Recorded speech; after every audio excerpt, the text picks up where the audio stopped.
안녕하십니까. PHC입니다. 어, DD 기능 설명 2강 때는 좀 쓸데없는 얘기를 하느라고 30분 정도 동영상이 녹화가 됐어요. 예, 보시는 분들은 뭐 알아서 보세요. 아, 이게 쓸데없는 소리다 싶으면 빨리 감기 해서 보시면 되고요. 예, 뭐 저도 이제 하나 영상 편집하고 그다음에 바로바로 지금 올리고 있는데 저도 하여튼 최선을 다해서 이 DD 쓰시는 분들을 위해서 다른 분들은 모르겠고 DD 쓰시는 분들을 위해서 음, 최선을 다하고 있습니다. 지금 시간이 이게 1시 반인데 아직까지 제가 잘 시간은 더 남았습니다. 보통 한 6시, 7시 그때쯤 자거든요. 자고 항생 열기 전에 이제 한 10시 전후쯤에 일어나가지고 이제 항생 매매를 하는데 주말도 똑같습니다. 계속 차트 보고 기사 보고 하느라고 주말에도 평일하고 똑같은 어떤 패턴을 가지고 일을 하고 있습니다. 예. 오늘 같은 날은 뭐 매매를 안 하니까 좀 비교적 마음이 좀 홀가분하죠. 홀가분해요. 그래서 아까 간식 먹으면서 이제 생수도 한 잔 했고 굉장히 홀가분합니다. 자, 하여튼 3강 또 들어가 보겠습니다. 3강은 calculation only all입니다. 요거를 이제 쓰기 전에 전환 기준을 입력을 해야 되는데 전환 기준을 입력하기 전에 조금은 좀 이해해야 될 부분이 있어요. 전환 기준을 이해를 하려면 파동에 대한 좀 이해가 필요하거든요. 파동을 이해를 해야지만이 저걸 이제 제대로 쓸 수가 있는 겁니다. 그러면 이제 제가 이제 파동을 볼 수 있게끔 만들어 놓은 차트예요. 딴 거 다 빼고 오로지 이제 파동만 보게끔 만든 겁니다. 그래서 지금 얘는 전환 비율이 0.5%입니다. 아까 그 DD에서는 2%잖아요. 왜 2%냐? 저기 DD에서의 그 데이터들은 일본 기준입니다. 일본 기준이고 지금은 얘는 300틱 기준이잖아요. 그러면 300틱 기준에서 올라가다가 꺾어지고 올라가다가 이렇게 상승은 그냥 상승하는 게 없습니다. 반드시 이런 변곡을 만들면서 상승을 하죠. 하락도 마찬가지입니다. 이런 변곡을 만들면서 하락을 해요. 그래서 이런 파동을 이해해야 되는데 파동을 이해하기 위해서 엘리엇 파동에 대한 이해가 조금 그 엘리엇 파동을 다 이해할 수는 없고 일정 부분 엘리엇 파동에 대한 이해가 필요하고요. 그 다음에 그 엘리엇 파동에 대한 이해를 하면 이제 파동에 대한 마디에 대한 이해가 또 됩니다. 그럼 그 파동에 대한 마디가 뭐냐? 이런 거죠. 이런 거. 이게 하락 파동의 한 마디가 되는 거예요. 이게 하락 파동의 한 마디. 그 다음에 들어올렸죠? 들어올리고 저는 이날 상방으로 봤었습니다. 상방으로. 이날. 상방으로 보고 이거 맞고 그 저항 맞고 떨어지는 모습 보고 이거 아니다. 하방이다. 하방이면 몇 번? 3번 나온다 이거지. 3번. 그러니까 하나, 둘, 3번 나온다 이거죠. 그리고 다음 날 이게 또 나왔잖아요. 그러면 다 나온 거예요. 다 나온 거야. 그러면 그다음에 뭘 해야 되는 겁니까? 다시 들어 올려야 됩니다. 들어 올리고 내려가도 들어 올리고 다시 또 내려가야 되는 거지. 이거 이게 요 부분이 이해는 안 되실 거예요. 이거 이해되면 제 방송을 보실 이유가 없죠. 벌써 이제 혼자 열심히 매매 시간이 모자라서 돈을 못 벌지 돈이 없어서 돈을 못 버는 건 아닐 테니까. 그래서 이런 마디를 이제 먹는 게 이제 중요한 건데 자 보시게 되면 300틱에서는 이거는 나중에 여기 지금 설명이 DD 설명이 이제 다 끝나고 나면 DD를 이제 어떻게 적용을 하느냐 여기에 대해서 일부 설명이 들어갈 거고요. 그 DD의 각 화면에 대해서 이제 설명을 들어갈 겁니다. 그러면서 또 이 얘기를 또 할 거예요. 그다음에 매매 이론 편에 들어가게 되면 왜 이마디가 중요하고 왜 이만큼 상승을 못했을 때 밑으로 떨어질 수밖에 없는지 이런 매매 이론에 대해서 설명을 할 겁니다. 이때는 마디가 굉장히 중요한 거고요. 목표가를 철저하게 계산을 해서 그 목표가에 언저리 왔을 때 나는 청산을 하겠다. 그 다음에 이 목표가 언저리에서 나는 스위칭을 하겠다. 뭐 이런 어떤 작전을 구사를 할 수가 있는 거죠. 그래서 요거는 조금 시간이 걸릴 것 같은데 여기까지는 하여튼 어떻게든 해보겠습니다. 당장 DD를 써야 되니까 DD를 뭐 이렇게 알록달록하게 해가지고 뭐 숫자가 바뀐다고 해가지고 쓸 수 있는 건 아니거든요. 자, 그렇게 해서 요런 이제 마디인데 얘는 300틱이기 때문에 0.5%라고 말씀드렸잖아요. 그런데 여기에서 취급하고 있는 건 뭡니까? 일봉이잖아요. 일봉. 여기. 일봉인데 일봉을 갖다가 0.5%를 대입을 한다? 에이, 말도 안 되죠. 말도 안 돼.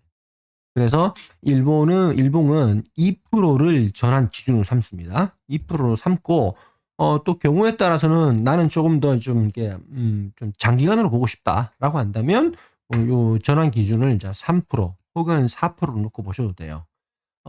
잠깐 나스닥 그 일봉을 보고 좀 부연 설명을 드리자면 3% 4%가 중요한 게 아니고 지금은 나스닥이 횡보를 하고 있어요. 횡보를. 그러니까 3%를 놓는 것도 의미가 없고 4%를 놓는 것도 의미가 없다 이거지. 그죠? 의미가 없다니까. 예, 지금은 줄 때 먹는 거. 그러니까 줄 때 먹는 거 이게 장땡인 거지. 여기에서 뭔가 추세 전환을 노리고 막 하긴 어렵다 이거지. 근데 뭐 이변이 없는 한은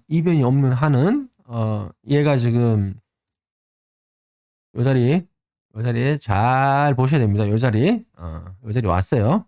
이변은 없는 한은 얘는 이제 다시 봉이 요거처럼 봉이 1% 2%짜리로 이제 더 가지 않을까 예상을 하고 있어요. 예상을 하고 있습니다. 물론 이렇게 떨어질 수도 있죠.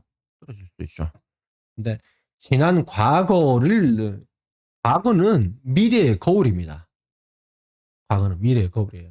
그래서 우리는 그 차트를 보고 연구를 하고 차트 분석을 하는 이유가 과거의 공통점을 찾아서 미래에 대입을 시키기 위해서 우리가 차트를 보는 거지 이 차트를 가지고 뭐게 아무 생각 없이 미래를 예측한다?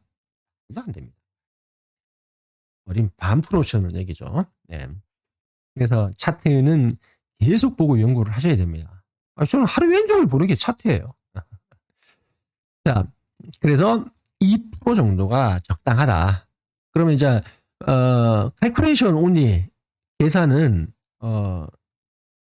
요 나스닥만 하는 게 요거예요. 그다음에 calculation all은 이 종목들 요 밑에 요 종목들 12개 로시트에 있는 요 12개를 한꺼번에 돌리는 겁니다. 한꺼번에.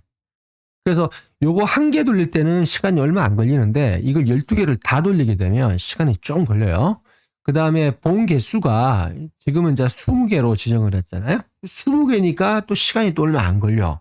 근데 이걸 뭐 60개, 뭐 100개 이렇게 하게 되면 시간이 많이 걸립니다. 많이 걸려요. 예, 이 계산하는 동안에는 이제 화면이 정지 상태가 됩니다. 정지 상태가 되게끔 만들어 놨고요. 그다음 이게 프로세스 바라고 해서 이제 쫙쫙쫙쫙쫙 나가는 거 있죠. 그래서 뭐 1% 이게 뭐 10% 됐습니다. 20% 됐습니다. 그런 프로그레스 바까지 넣을까 생각을 해봤는데 이게 이 프로그레스 바도 어느 정도 이제 내가 계산을 하고자 하는 어떤 양이 정해져 있어야지 10%는 예를 들어서 이게 1분이고 20%는 2분 걸린다. 이게 되는데 문제는 이 양이 어디에 지배를 받는 겁니까? 봉을 몇 개 선택하느냐, 종목을 몇 개 선택하느냐에 따라 가지고 차이가 어마어마하게 나요. 그래서 처음에는 이 프로레스 바를 넣었다가 뺐습니다. 예, 의미가 없다. 예, 그러니까 아이고 그냥 화면이 멈춰 있으면 정지 상태다라고 하면 계산 중이구나. 계산 완료가 되면 완료라고 이제 표시를 딱 띄웁니다. 그럼 끝났네. 그래서 본인이 봐가지고, 나는 20개 봉에, 이거 한 종목만 한다라고 한다면 30초면 돼요. 30초면. PC가 이제 중급이었다는 가정하에. 이것도 이제 그 학급 PC 같은 경우는 이것조차도 시간이 많이 걸릴 거예요. 그래서 이 정도 시간 걸리면 걸리기 때문에 뭐 20개, 저는 이제 주로 이제 20개를 많이 보거든요. 20개 동안에 이제 요 비율을 많이 봐요. 근데 뭐 경우에 따라서는 여러분들이 이제 뭐 60개도 하고 싶을 거고, 아니면 뭐 120개도 하고 싶을 거 아닙니까? 근데 그걸 할 때 시간이 많이 걸린다. 그것만 염두에 두시면 돼요. 화면이 멈춰 있다고 해서 엑셀이 다운된 게 아니라 그지. 엑셀이 다운되면 여기에 뭐라 뜨면 응답 없음이라고 떠요. 응답 없음이라고. 그러면 엑셀 다운됐네. 이러면 이제 작업 관리자 올려가지고, 작업 관리자 여기 있죠. 여기 작업 표시를 가면 작업 관리자 띄울 수 있죠. 작업 관리자 가서, 작업 관리 가서 여기 이제 엑셀이 응답 없음으로 뜰 거라고. 그럼 응답 없음 했으면 종료하면 되죠. 작업 끝내기. 그러고 난 다음에 다시 하면 돼요.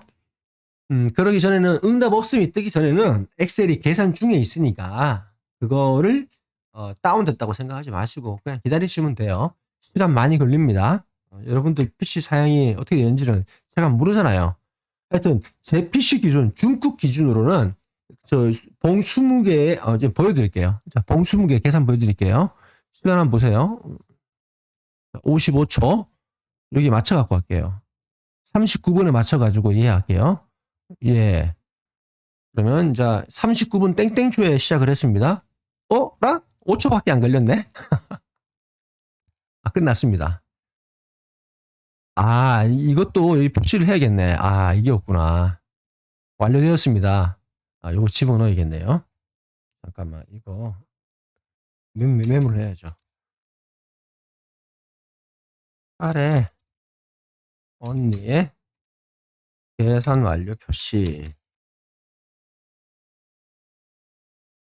이런 것들을 이제 하나하나씩 수정해 나가는 거예요. 그래서 이런 것들 하나하나 바뀌게 수정할 때마다 여기에 이제 버전이 바뀌는 거예요. 요 버전이 바뀌게 되면, 이게 내가 이 앞전에 받은 건 168이었는데, 어느 날 갑자기 172가 이렇게, 올라와 있더라. 그러면 172로 뭔지는 모르겠지만, 눈에 보일지, 눈에 보이지 않을지, 내가 인식을 할지, 인식을 못 할지 모르겠지만, 뭔가가, 변경이 됐다. 이렇게 보시면 돼요. 자, 그렇게 해서, 요 계산이 되고요. 요거는, 지금, 요게 뭘 의미하는지는, 요거는 지금 기능 설명에서 설명드릴 건 아니고, 요거는 이제 DD 적용편에서 설명을 드릴게요. 하여튼, 이게, 내용은 이겁니다. 봉 20개 동안에, 양봉 개수하고 음봉 개수를 카운트를 하고, 확률이 어떻게 되느냐. 그 다음에 얘의 최대 등락률, 최소 등락률은 어떻게 되느냐.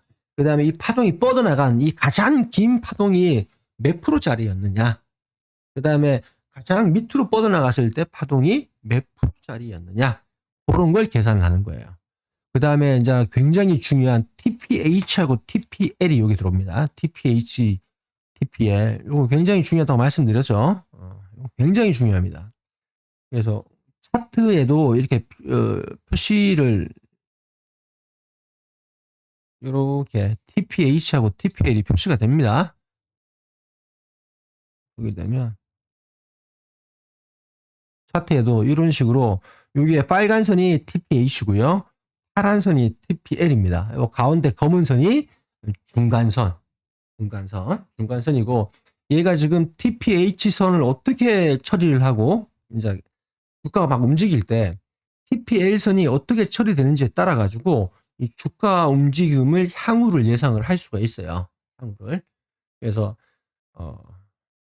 이거는 제가 오랜 시간 차트를 연구를 하다가 지금 저게 저거였구나 라는 걸 통계를 내면서 이제 알게 된 사실이에요.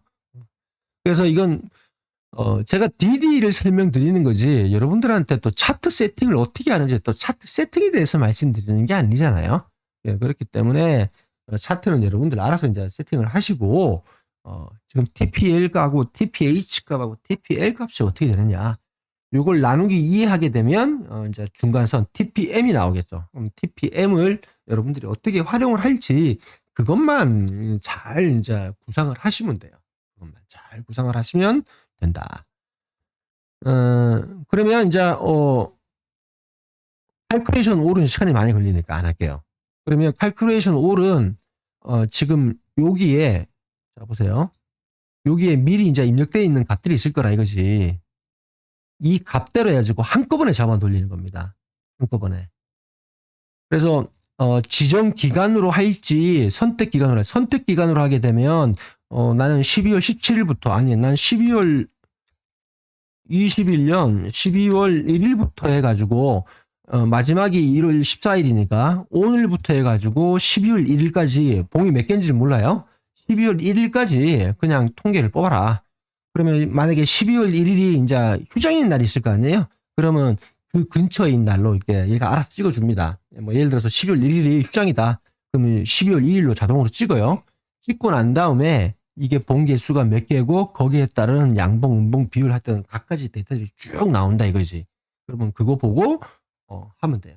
근데 뭐 20일 지나간 값들까지는 카운트를 안 해도 돼요. 왜냐면 어떤 이슈 때문에 인제 이게 주가가 틀어지기 시작해. 그러면 그 틀어지는 게 나스닥 일봉을 보시면 알겠지만 얘가 틀어질 때 그 오랜 시간이 걸리지가 않습니다. 자 볼게요. 이게 무슨 얘기냐면 자 여기 틀어졌죠? 한 달 걸렸나요? 안 걸렸습니다. 자 여기 틀어졌죠? 얘는 지금 한 달하고 쪼금 더 걸렸죠. 한 달하고 쪼금 더 걸렸죠. 그러니까 20 거래일 플러스 얼마가 된다 이거지. 예 얘는 이제 쪼금 시간이 많이 걸리고 얘는 시간이 좀 더 많이 걸리죠. 그래서 이게 뭔 얘기냐면 얘가 지금 올라가다가 조정을 받고 다시 올라가는데 요 기간의 값을 이걸 너무 과다하게 두게 되면 그 오차가 발생될 가능성이 높아요. 예 그렇기 때문에 봉 한 20개 정도만 한다고 하면 얘가 지금 역대 인제 조정받았을 때 통계를 보게 되면 대부분 지금 요 시기는 조정을 지금 한참 받고 있는 거예요. 지금 여기 봉 20개, 봉 20개, 봉 10개 그러니까 봉 50개가 지금 여기 몰려 있잖아요. 예 그러니까 여기에서 뭐 내려오는 건 좀 어렵다고 보는데 올라간다고 한다면 이 횡보만큼 이제 더 올라가겠죠. 더 올라가겠죠. 이게 지금은 뭐 '장기로 투자하신 분들이다.'라고 한다면 지금이 매수 적기라고 보시면 돼요. 매수 적기. 그리고 뭐 손절은 뭐 한 1000틱 정도 손절 거시고 1000틱? 짧을라나? 한 이 정도 손절 이 정도에 봐야겠구나. 15,000 정도 이게 손절한다고 생각을 하고 그냥 이제 홀딩을 하시면 될 것 같아요. 이게 불안하다 그러면 3 월물 말고 6 월물로 인제 진입을 하시면 되고요. 그래서 지금 여기서 쏟아져 내리는 것보다는 이 횡보를 통해서 이제 조정을 끝내고 다시 인제 상방으로 올라갈 가능성이 굉장히 높습니다. 그러면 이 횡보한 만큼 더 올라간다고 한다면 이 폭이 얼마입니까? 장난 아닙니다. 이걸 내가 지금 먹는데 한 계약만으로도 한 2-3천 나오지 않을까 싶어요. 네 굉장히 꽤 큽니다. 그러면 생각을 해 보세요. 여기서 이만큼을 먹고 이만큼을 또 먹는데 그러면 여기가 16,600 지금 여기가 얼마야? 15,500 이게 1000틱이 이제 1000포인트잖아요. 1000포인트면 4000틱 아닙니까? 4000틱. 4000틱 먹고 거기다 추가로 4000틱 더 먹는데 그럼 8000틱 먹잖아요. 8000틱 먹으면 한 계약 얼마입니까? 5, 8, 40 4천만 원이잖아요. 그래서 홀딩을 하실 분들이라면 제가 봐서는 지금이 인제 뭐 진입의 적기가 아닌가 싶은 생각을 합니다. 대신에 손절은 꼭 주셔야죠. 손절은 거기서 말하는 손절은 뭐 100틱 손절, 200틱 손절 그런 손절 아닙니다. 손절을 넉넉하게 줘야죠. 넉넉하게. 그래서 만약에 손절을 여기 준다고 한다면 15,000 이면 얼마입니까? 500 포인트잖아요. 500 포인트면 5, 4, 20 2,000틱 정도 손절 받는다고 생각을 하시고 들어가셔야 되는 거고 그거는 이제 뭐 각자 역량인 거죠. 역량인 겁니다. 저 같은 경우는 이걸 스윙으로 끌고 가본 적이 없어요. 번계자는 뭐 스윙은 해 봐야 뭐 한 4 라운드 정도 들어가죠. 예 그래도 거기는 손절을 반드시 줍니다. 혼선 안 주면 망합니다. 망해요. 예. 그렇기 때문에 가급적이면 20틱으로 해라. 근데 나는 마음이 바뀌었어. 나는 이걸 30틱으로 하고 싶어. 30틱 하시면 됩니다. 각자의 이제 관점이 있으니까. 그러면 어떻게 해야 돼요? 만약에 올로 때리고 싶다라고 한다면 여기도 30틱으로 해야겠죠. 30. 이게 여기 컨트롤 C 해서 컨트롤 V 또 D로 해서 컨트롤 V 이렇게 하시면 되겠죠. 하여튼 그건 여러분들 취향껏 하시면 됩니다. 다시 컨트롤 Z, Z, Z, Z 해서 원위치로 만들어 놓고 그래서 기본은 전환 기준은 2%고 봉은 20개다. 봉은 20개다. 그 다음에 선택 기간이 아니고 지정 기간. 지정 기간. 나는 선택 기간을 모든 걸 다 하고 싶다. 그럼 아까 복사를 이렇게 하셔야죠. 복사를 이렇게. 복사를 이렇게 해가지고 컨트롤 C D로 컨트롤 V, D로 컨트롤 V 하면 모든 종목을 다 바꿀 수가 있어요. 다 바꿔가지고 한꺼번에 칼큘레이션 올 때려버리게 되면 모든 게 다 계산이 되죠. 모든 게. 한 방이 됩니다. 한 방에.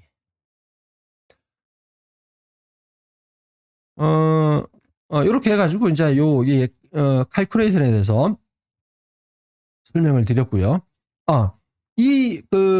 칼큘레이션을 하게 되면 칼큘레이션은 뭐가 안 나오냐면 이게 지금 업데이트가 아니잖아요. 업데이트가 아니기 때문에 여기에 임시 파일이 생성이 안 됩니다. 생성이 안 돼요. 생성이 안 되기 때문에 뭐 생성을 할 이유가 없죠. 얘는 이제 칼큘레이션을 하게 되면 여기에 이제 값들을 이제 기록을 해요. 그래서 요 값들을 이제 불러와 가지고 통계를 내서 여기다 뿌려주는 거거든요. 그래서 칼큘레이션 같은 경우에는 여기에 값이 남는데 여기 값은 이 통계 값에는 전혀 영향을 끼치지 않기 때문에 별도로 백도 파일을 만들어 놓질 않습니다. 만들어 놓질 않고 본인이 이제 부담스러우시다면 그때는 어떻게 하시면 돼요? 여기서 컨트롤 C 해가지고 여기다가 컨트롤 V 해가지고 본인만의 백업 파일을 또 만들어 놓으시면 됩니다. 본인만의 백업 파일을 그렇게 만들어 놓고 관리를 하시면 되고요. 이제 다음 시간에는 이제 디베이스 업데이트에 대해서도 설명을 드릴게요. 얘가 이제 이렇게 관리를 하지만 또 디베이스는 또 디베이스대로 또 관리를 또 하거든요. 왜냐면 역대 그 데이터를 계속 쌓아온 걸 더 쌓아야 될 거 아니에요? 안 쌓으면 안 되거든. 쌓아야 됩니다. 쌓아야 돼. 그런데 DD처럼 그걸 뭐 매번 이렇게 타이트하게 해야 되느냐? 뭐 그렇게 할 필요는 없는데 다음 시간에는 디베이스 업데이트를 어떻게 하는지에 대해서 말씀을 드리도록 하겠습니다. 생각을 해보니까 칼큘레이션은 할 이유가 없네요. DD 업데이트 하면서 칼큘레이션 얘기를 다 했기 때문에 그거는 의미가 없네. 놔두자. 자, 감사합니다. 다음 시간에 뵙도록 하겠습니다.